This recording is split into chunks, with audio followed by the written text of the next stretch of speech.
So the song "Praise You in the Storm" by Casting Crowns has always been such a powerful song for me.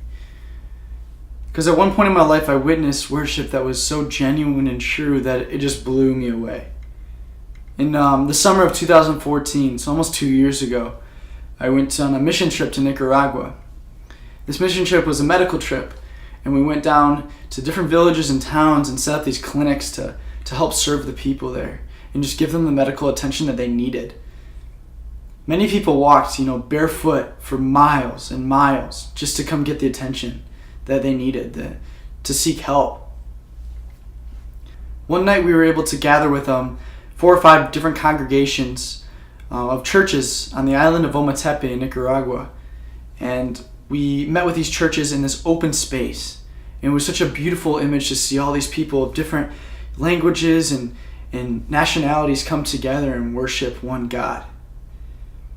And in this open space, there was a metal tent that stood in the middle.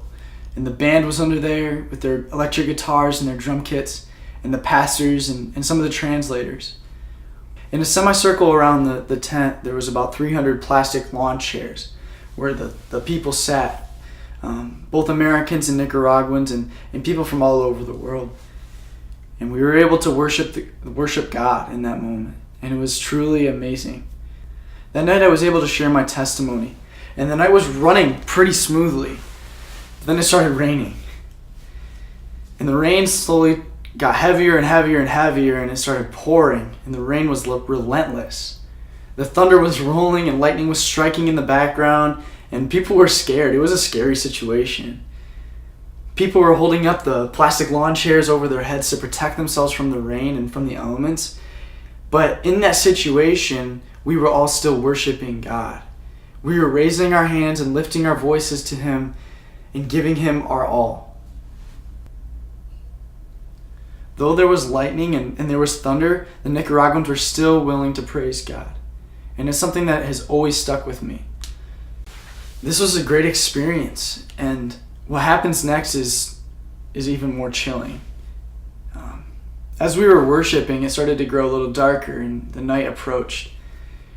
And the rain kept getting heavier and heavier, and we were all getting so tired. We had a few more songs left, and we were about to wrap up the service, but one of the pastors of the churches came and shared some news. One of the other pastors was on his way to join us in worship, and he was riding his motorcycle, and it got dark, and he had crashed, and he had died. And everyone went silent after he shared that. The music stopped, the worship stopped, and everyone was in confusion.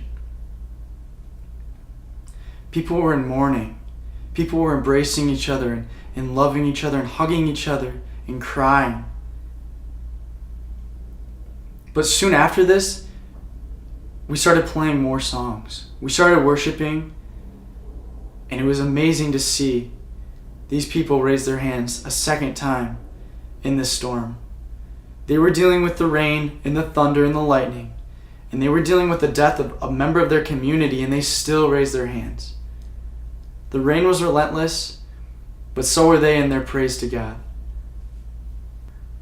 Through the rain, through the thunder, and through the pain, the Nicaraguans still raised their hands, and they still worshiped God. Relentlessly, they worshiped God. This was real worship. The people were raising their hands to a God who gives, and He also takes away. And the song suggests that. In Exodus 14, Moses is leading the Israelites out of Egypt, out of captivity.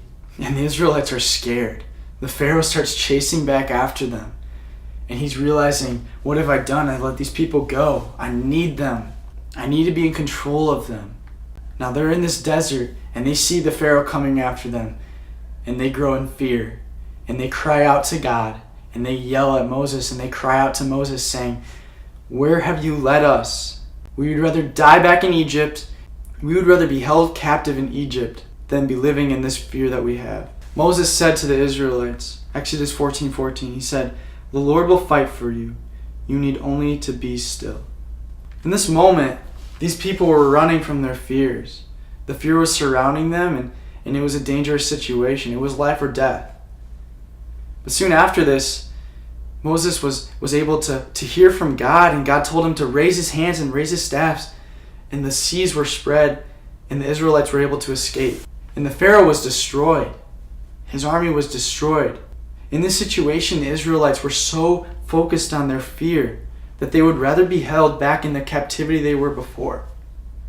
In that moment in Nicaragua, amidst the chaos and the rain, the Nicaraguans remained still.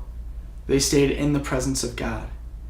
And in that same moment of their pain and their loss, they worshiped. How could these people still have faith in God after He'd taken away someone from their community? In our society, it's so easy to blame God and get mad at Him. We blame Him for the moments that we fail and for the moments that we're suffering.